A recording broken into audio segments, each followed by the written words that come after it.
Olá, vamos nessa sequência, o cientista espiritual André Luiz. Hoje, na lição 292, Pensamento pós-morte.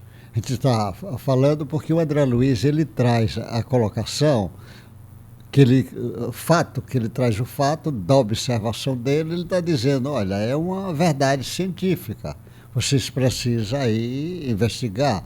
Naturalmente, como os cientistas ainda estão muito influenciados pelo pensamento filosófico materialista, ainda não começou a fazer pesquisas na área do André Luiz. Só pouquíssimos ainda fazem. A grande maioria não acredita na alma, não acredita no espírito, não vai fazer reflexões, nem análise, nem exames sobre isto.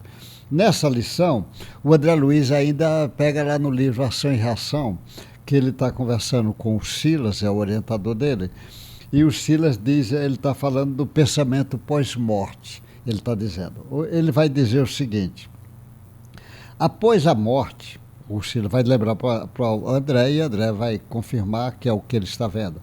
Após a morte no mundo espiritual, ou seja, o sujeito já desencarnou aqui, já não tem mais o corpo, mas tem o corpo espiritual dele do mundo espiritual, que é o perispírito, ele está lá.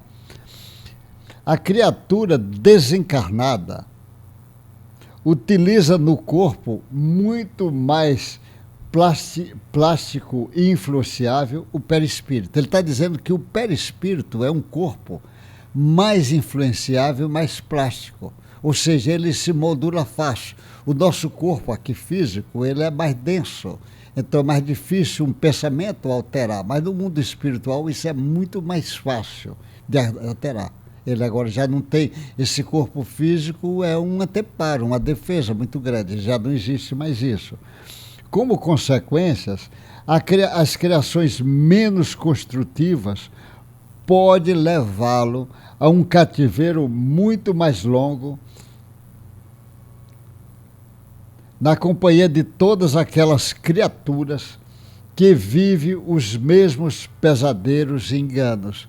Ele está dizendo o seguinte, que no mundo lá espiritual, já o corpo espiritual, o pensamento dele, ele vai criar uma atração com pessoas do mesmo nível, com muito mais facilidade.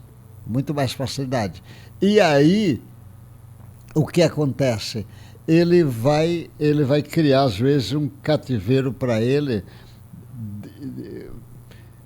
vivendo, como ele diz, pesadelos e enganos, porque ele vai atrair outras criaturas e vai viver sobre isso.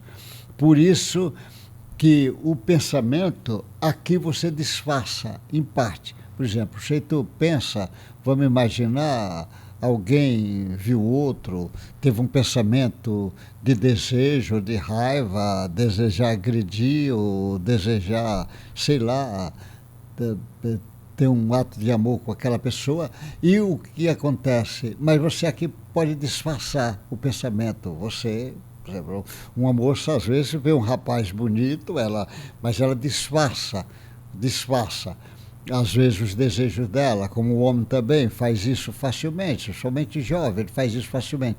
Só que no mundo espiritual, o pensamento, ele vem com tudo.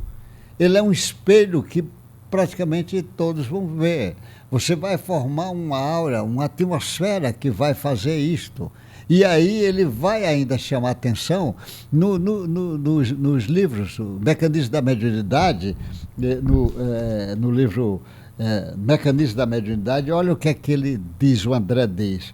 Ele escreveu isto, ó.